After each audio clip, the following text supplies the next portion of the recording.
Kepada Allah Subhanahu wa taala, salawat dan salam senantiasa tercurah kepada junjungan alam Rasulullah Muhammad sallallahu alaihi wasallam, kepada keluarganya, para sahabatnya, para tabi'in sampai kepada umatnya yang taat hingga akhir zaman.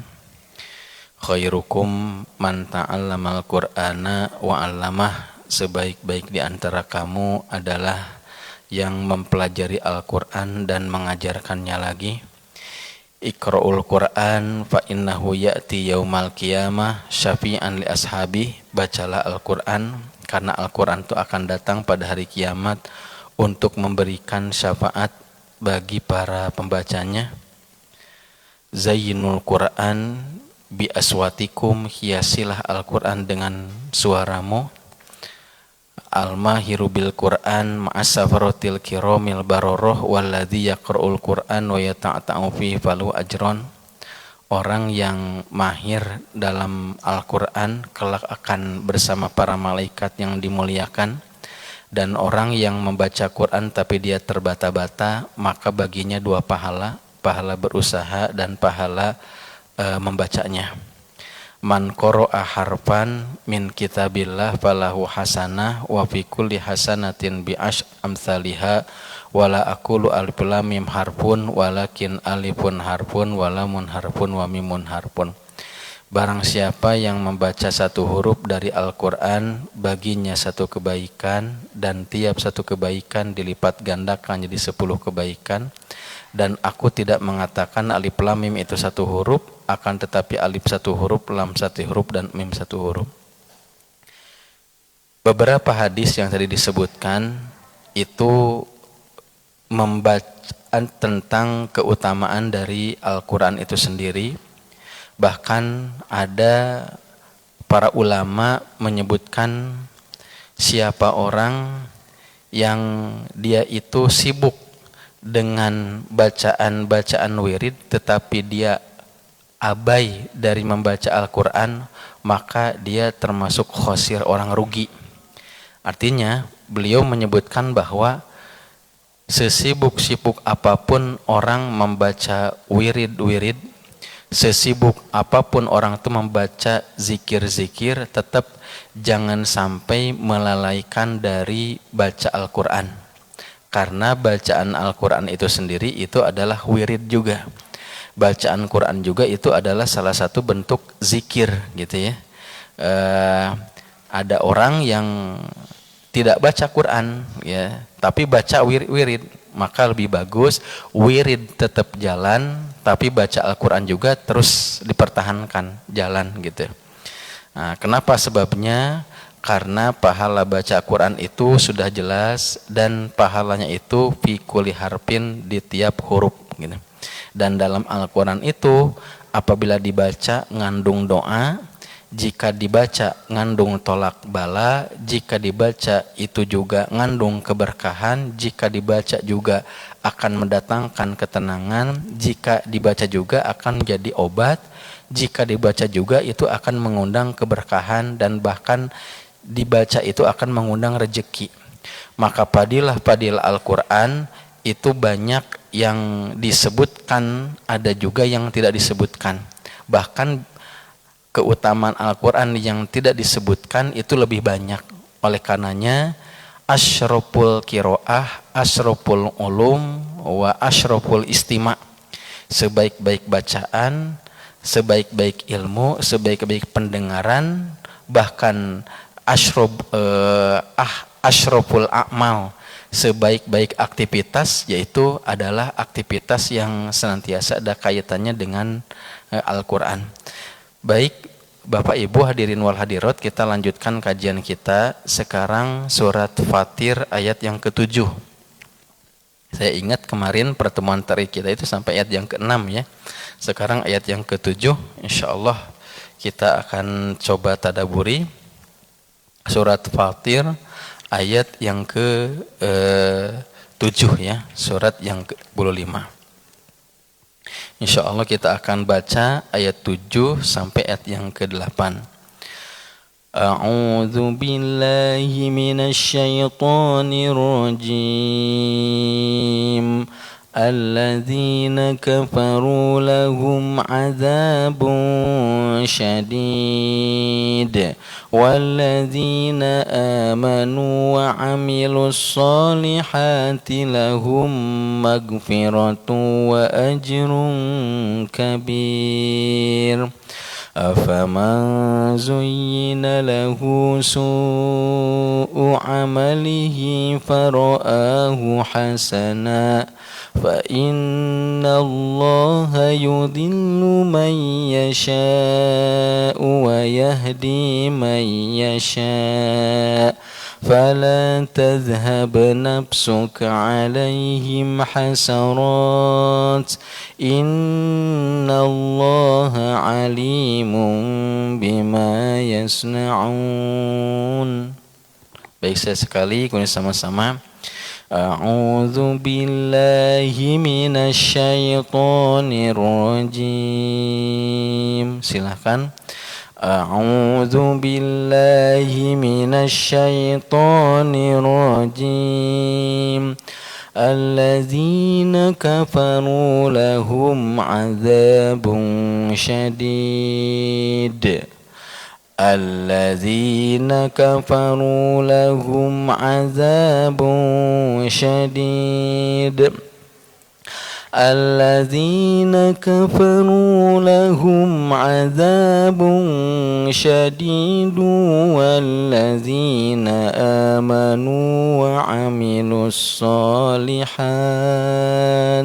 Ulangi dari awal. الذين كفروا لهم عذاب شديد والذين آمنوا وعملوا الصالحات لهم مغفرة وأجر كبير وعملوا الصالحات لهم مغفرة وأجر كبير أفمن زين له سوء عمله فرآه حسنا أفمن زين له سوء عمله فرآه حسنا فإن الله يضل من يشاء ويهدي من يشاء فإن الله يضل من يشاء ويهدي من يشاء فلا تذهب نفسك عليهم حسرات فلا تذهب نفسك عليهم حسرات إن الله عليم بما يصنعون إن الله عليم بما يصنعون. Shadaqallahul azim wallahu a'lamu bimuradi. Alladzina kafaru, adapun orang-orang kafir, lahum bagi mereka azabun azab syadidun yang pedih. Alladzina kafaru, yaitu orang-orang kafir itu. Siapa orang kafir? Kafir itu dari kata kafaro, ya, kufur. Orangnya disebut kafir. Kafir itu atau kufur itu adalah didul iman, kebalikan dari iman. Orang yang tidak beriman disebut dengan kufur. Orangnya disebut kafir. Siapa mereka? Kafir ini adalah istilah untuk mereka-mereka yang tidak nyembah Allah, itu kafir. Menjadikan selain Allah sebagai Tuhan dan tidak mau nerima Allah sebagai Tuhan, itu kafir. Ya, mereka nyembah matahari, mereka yang nyembah hewan, mereka yang menyembah alam, mereka yang menyembah benda, mereka yang menyembah makhluk-makhluk disembah dijadikan Tuhan, atau mereka yang menjadikan Nabi dan Rasul sebagai Tuhan, itu kafir. Kan ada orang tuh jangan sampai nyebut-nyebut kami kafir gitu, atau jangan nuduh-nuduh orang kafir. Emang definisi seperti itu gitu. Dalam surat Al-Kafirun ada ayat yang berbunyi kul ya ayyuhal kafirun, katakanlah hei orang-orang kafir. Siapa orang kafir? Yang tidak nyembah Allah pada saat itu. Orang kafir itu yang menjadikan berhala itu sebagai Tuhan. Alladzina kafaru, orang-orang kafir yang tidak nyembah Allah, yang tidak beriman pada Allah, tidak mau menerima Allah sebagai Tuhan, lahum bagi mereka azabun syadid, azab yang pedih. Azab yang pedih di mana? Di yaumil akhir, ya. Kan ada orang tuh ngomong tuh itu tuh mereka tidak menjadikan Allah sebagai Tuhan tapi hidupnya tuh kayak senang gitu. Jangan jadi patokan. Itu biasa di dunia mau dikasih semuanya tapi di akhirat enggak dapat gitu. Azabun syadid, azab yang sangat pedih. Baik, hadirin wal hadirat yang dimuliakan oleh Allah Subhanahu wa taala. Pada ayat yang sebelumnya, yaitu ayat yang ke-6, Allah Subhanahu wa taala menjelaskan tentang iblis dan orang-orang yang mengikuti iblis. Dan di sini disebutkan lamma zakara ta'ala anna atba iblis masirum ila sa'ir. Dalam ayat sebelumnya nih, ketika Allah taala menerangkan, menyebutkan anna atba iblis, bahwasanya pengikut-pengikut iblis, siapa pengikut iblis itu? Yang menjadikan iblis sebagai patokan kehidupan, ngikutin hawa nafsu, melakukan dosa dan kemaksiatan, itu pengikut iblis gitu. Lamma dzakara ta'ala anna atba iblis, ketika Allah taala menyebutkan bahwa pengikut iblis itu masiruhum ila sa'ir, bahwa tempat tinggal mereka kelak itu adalah di neraka sa'ir, neraka menyala-nyala, ngikutin iblis itu, ngikutin setan, hawa nafsu gitu ya. Zakaro ba'da zalika, maka dalam ayat ini Allah Ta'ala menyebutkan annalladzina kafaru, bahwasanya orang-orang yang kafir, yang tidak mau menjadikan Allah sebagai Tuhan, lahum azabun syadid, bagi mereka itu adalah azab yang pedih. Kenapa mereka itu diberikan azab yang pedih? Li'annahum, karena mereka, siapa mereka? Orang-orang kafir itu, atau syaiton, mengikuti setan dalam hidupnya, wa asaur rahman, dan melakukan kemaksiatan terhadap Allah yang maha rahman gitu. Nah, mereka ngikutin setan dalam hal apa? Petunjuk-petunjuk kehidupannya, ya gitu ya. Dan melakukan kemaksiatan kepada Allah. Kemaksiatan kepada Allah itu tidak mau taat ngikuti petunjuk Allah Subhanahu wa taala. Allah sudah memberikan petunjuk lurus tetapi inginnya belok, gitu ya. Kemudian ada bisikan-bisikan kebaikan untuk melakukan kebaikan, di waktu yang bersamaan ada bisikan-bisikan setan untuk melakukan kejelekan, tapi dia lebih memilih mengikuti bisikan setan melakukan kejelekan.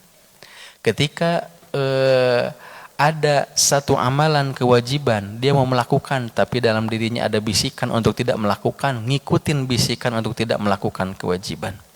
Ketika mau melakukan dosa, bisikan keimanan itu mengarahkan untuk tidak melakukan dosa, tapi bisikan setan yuwaswis, membisikkan agar kemaksiatan itu dilakukan, malah dilakukan. Jadi kalah imannya. Jadi mereka itu mendapatkan azab seperti itu. Apalagi menyalahi fitrah. Fitrah orang itu adalah menyembah kepada zat yang maha agung, zat yang satu. Akal itu akan mengarahkan orang bahwa Tuhan itu satu, Tuhan itu tidak beranak, tidak bercucu, tidak beristri, tidak menikah gitu. Kemudian Tuhan itu yang menciptakan, tetapi tidak ngikutin petunjuk akal ini, gitu. Dan yang selanjutnya di sini sebutkan walladzina amanu, adapun orang-orang yang beriman, berarti kebalikan dari kafir, gitu ya. Wa amilu solihat, dan melakukan amal-amal soleh. Maksudnya gimana di sini? Annalladzina amanu billah wa rusulihi, maksudnya iman kepada Allah dan Rasulnya, gitu ya. Wa amilu solihat, dan melakukan amal soleh, lahum, bagi mereka, magfiratun, ampunan. Kalau pada yang sebelumnya innalladzina kafaru lahum adzabun syadid, orang-orang kafir itu bagi mereka azabun syadid, azab yang pedih, nambah dosa. Orang kafir itu dosanya terus bertambah. Adapun orang-orang yang beriman dan beramal soleh, lahum, bagi mereka, magfiratun, ampunan, dosa-dosanya itu terampuni, dosa-dosanya terbersihkan. Setiap dia melakukan amal soleh dilandasi keimanan, maka bagi mereka itu ampunan-ampunan. Karena dalam kaidah, jika orang berbuat dosa, salah satu menghapuskannya itu bukan sekedar beristighfar, bertobat, tapi banyak melakukan amal. Innal hasanat yudhibnas sayyiat. Sesungguhnya al hasanat, setiap amalan-amalan kebaikan itu yudhibnal hasanat, akan menghilangkan dosa. Jadi semakin banyak orang melakukan kebaikan, maka di saat dia melakukan kebaikan, dosa-dosa dia itu terhapuskan tanpa dia harus bertobat, beristighfar gitu kan. Apalagi dibarengi dengan istighfar. Maka ketika ada pertanyaan gitu, bagaimana caranya bertobat kepada Allah Subhanahu wa taala, menghapuskan catatan-catatan dosa yang dicatat oleh malaikat atid ya, catatan-catatan dosa, maka beristighfar, selain beristighfar, sibukkan tingkatkan amal soleh. Karena ketika amal soleh semakin banyak, maka secara otomatis amal soleh yang semakin banyak itu menghapuskan dosa-dosa juga. Ya, amal soleh gitu. Dan selain dosa-dosanya diampuni, dihapuskan catatan-catatan dosa, wa ajrun kabir, di waktu yang bersamaan dia mendapatkan ajar, pahala-pahala yang besar, pahala-pahala yang banyak gitu ya. Ala ma'amiluhu min khairin. Ala ma'amiluhu min khairin itu adalah selama orang tersebut tuh melakukan kebaikan-kebaikan. Masya Allah. Cita-cita setiap mukmin termasuk kita ya. Kita itu ingin menghadap kepada Allah nanti tidak membawa dosa. Kita berharap bertemu Allah nanti membawa amalan yang sangat banyak. Sebagaimana sewaktu lahir ke dunia, kita tidak bawa dosa. Tubuh kita pun daging sama darahnya bersih dari unsur yang diharamkan. Maka kita berharap ketika satu saat bertemu Allah dalam pengadilan Allah, tubuh kita itu seperti bayi. Inginnya itu tubuh kita itu bersih dari zat-zat yang haram, baik dagingnya ataupun darahnya. Kemudian juga tidak membawa dosa. Sebagaimana sewaktu lahir kita tidak membawa dosa. Maka ayat ini, hadirin wal hadirat yang dimuliakan oleh Allah Subhanahu wa taala, menjadi salah satu ayat yang maknanya itu adalah mentarghib sekaligus mentarhib. Targhib memotivasi, tarhib itu mengingatkan, memberikan ancaman. Kufur, azab, iman, amal soleh, ampunan dan pahala. Coba lihat di sini. Kufur itu azab. Satu, kufur itu azab. Tapi kalau iman sama amal soleh dapatnya dua, ampunan sama pahala. Magfiratun wa ajrun, ampunan sekaligus pahala. Jadi double dapat, itulah kebaikan.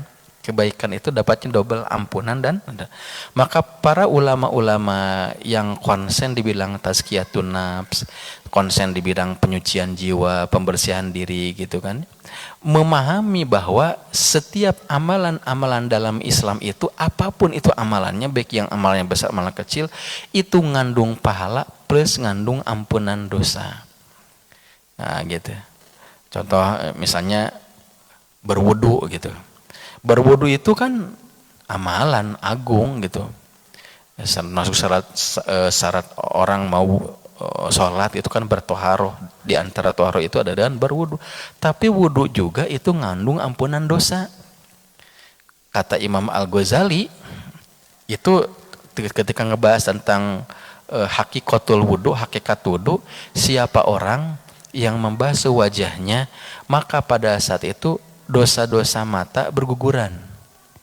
Siapa orang yang berkumur-kumur, maka pada saat itu dosa mulut berguguran. Siapa orang yang membasuh tangan, maka dosa-dosa tangan berguguran.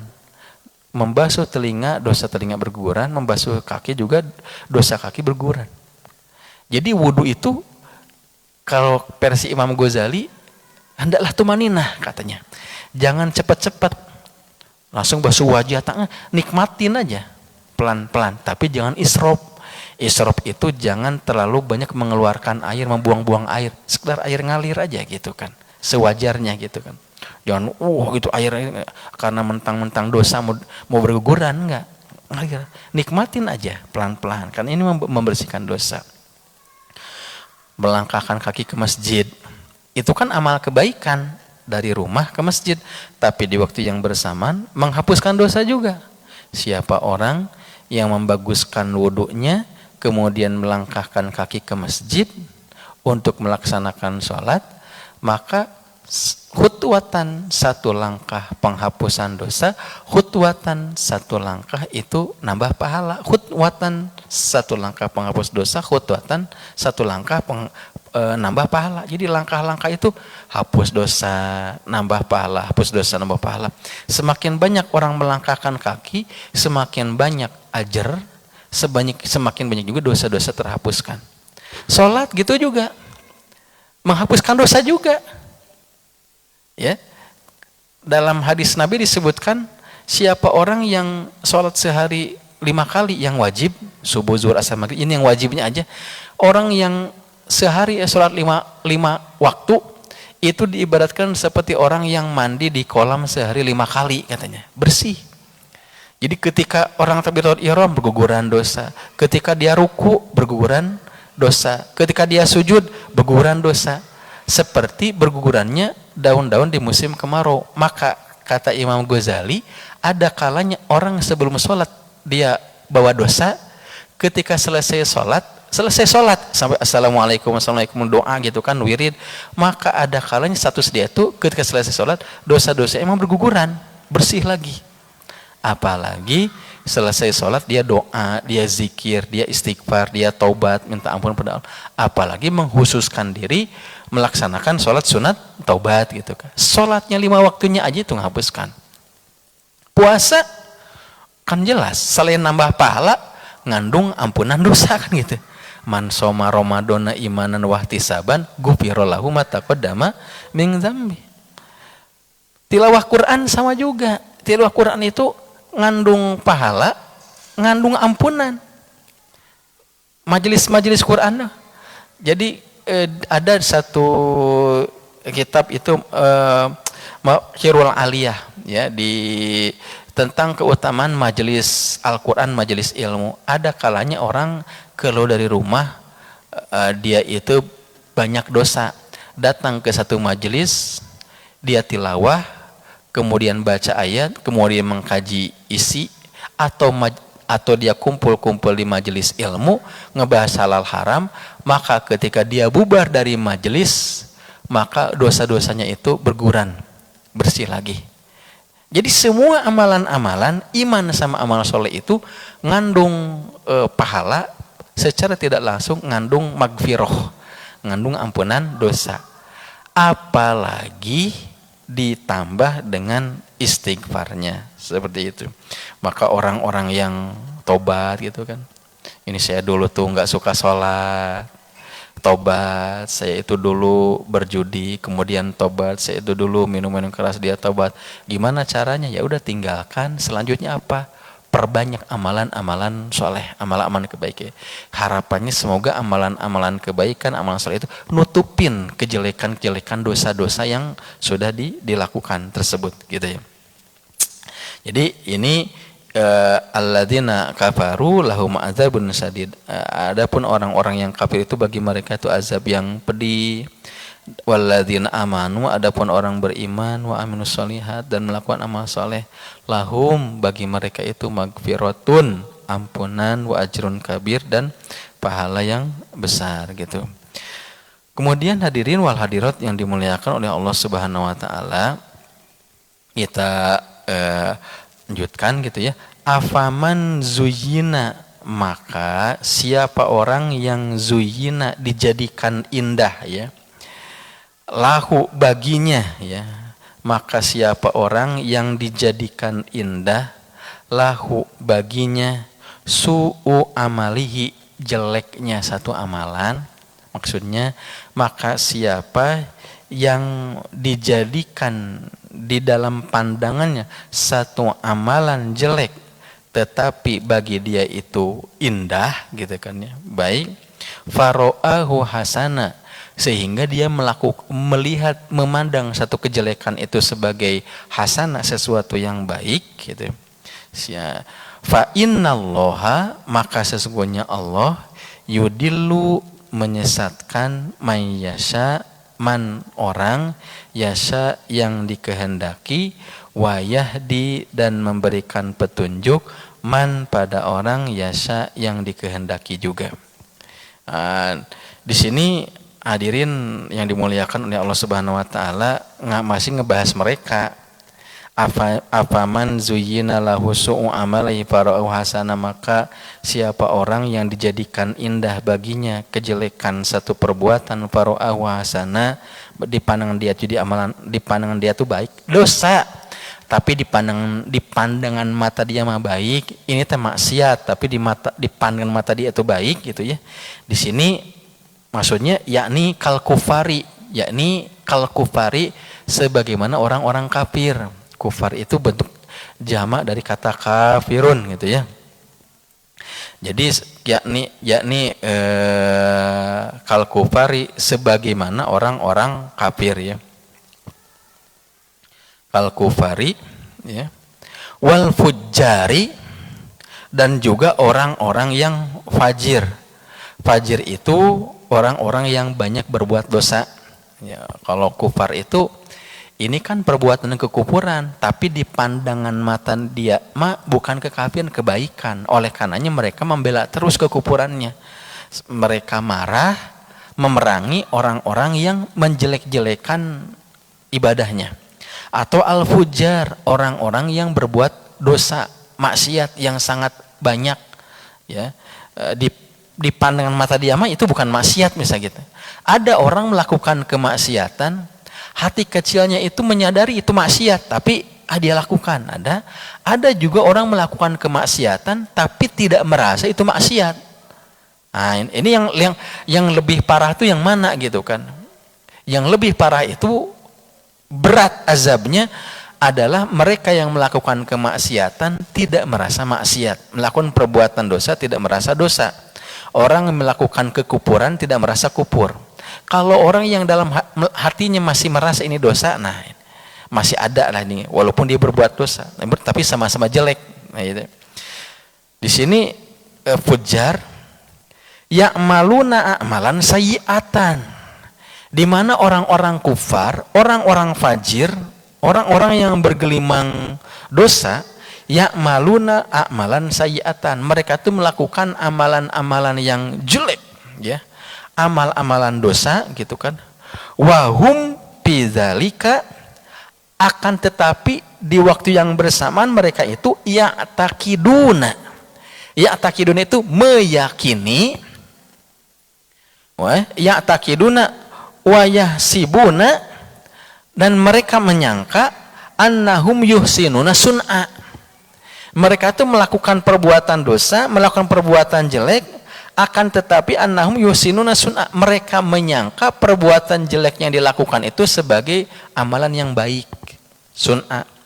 Nah ini, afa man kana hakaza, apabila ada orang yang seperti ini gitu ya. Gitu ya. Fa innallaha yudillu may yasha. Maknanya qad adallahullah, maka sungguh Allah telah menyesatkan dia. Nauzubillahi min dalik. Ala kafihilah. Gitu kan. Maka ini Allah telah menyesatkan dia. Nauzubillahi min dalik. Ya, ai bi qadarihi kana zalika gitu.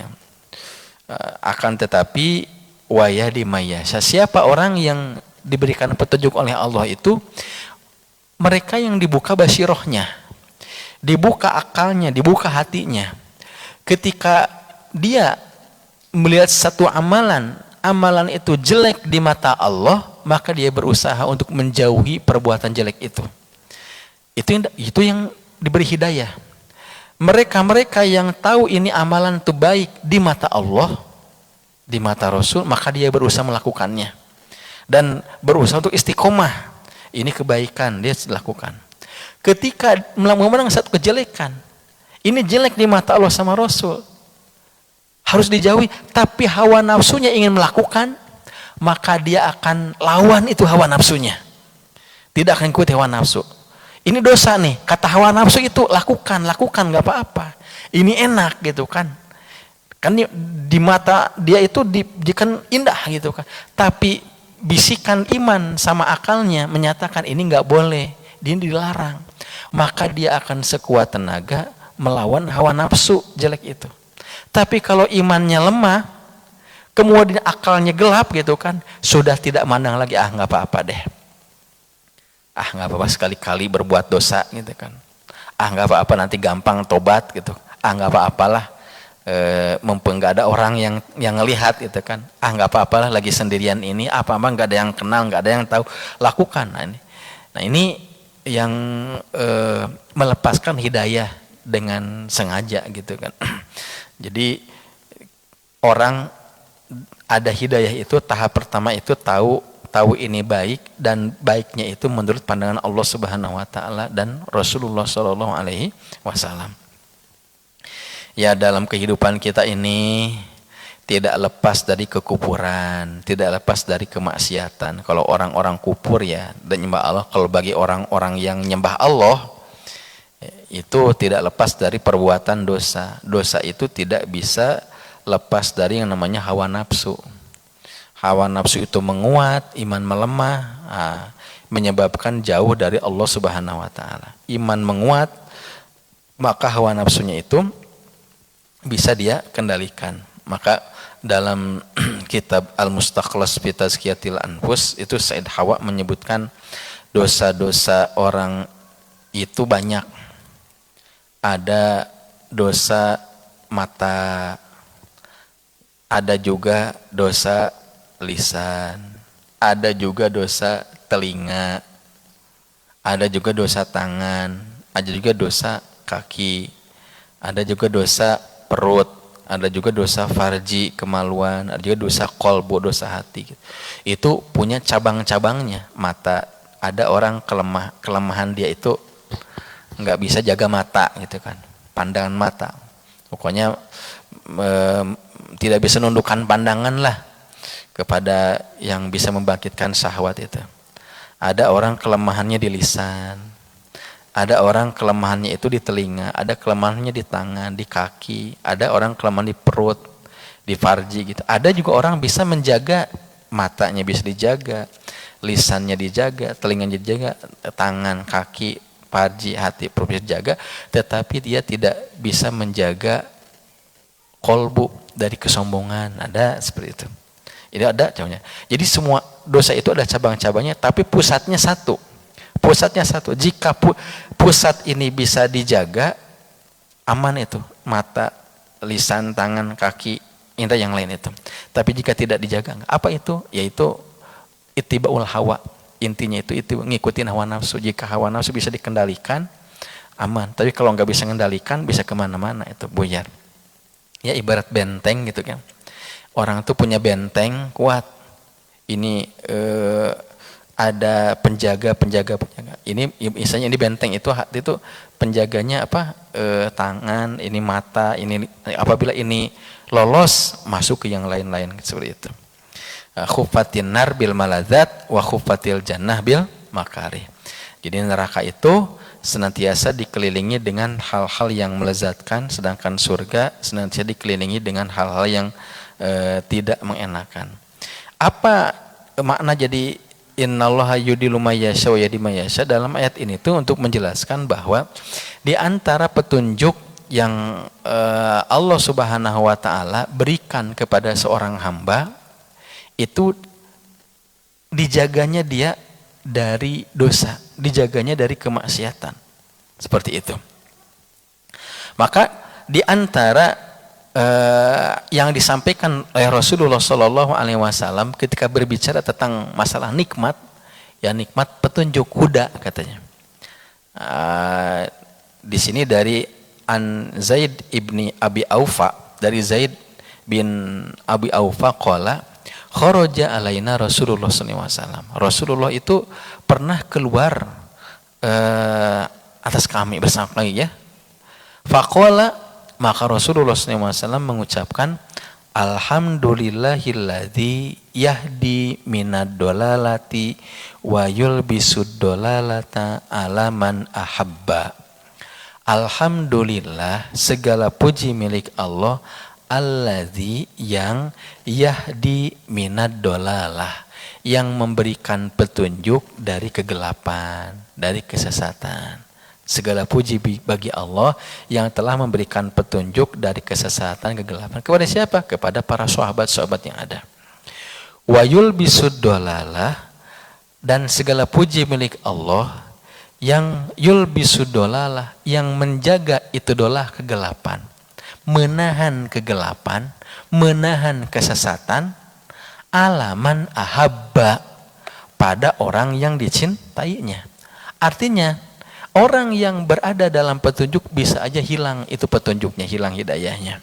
Di antara doa yang mana doa itu ada dalam Al-Quran itu kan Rabbana la tuzigh qulubana ba'da idh hadaitana.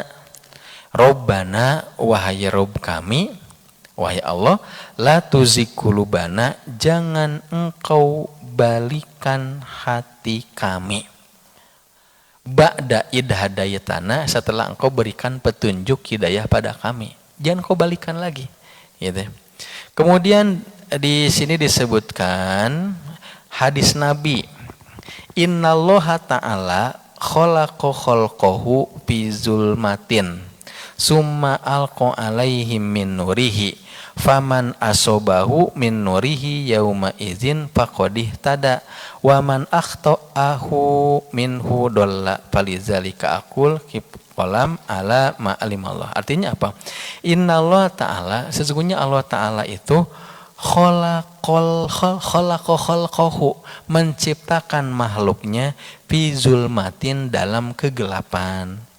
Innallaha ta'ala khalaqa khalqahu fi zulmatin, sesungguhnya Allah ta'ala itu menciptakan makhluknya dalam kegelapan. Summa alqa alaihim min nurihi, kemudian Allah melemparkan untuk mereka itu cahayanya. Faman asobahu min nurihi, maka siapa orang yang mendapat percikan cahayanya, gitu kan ya, yauma izin, pada hari itu, faqadih tada, maka sungguh dia dapat petunjuk.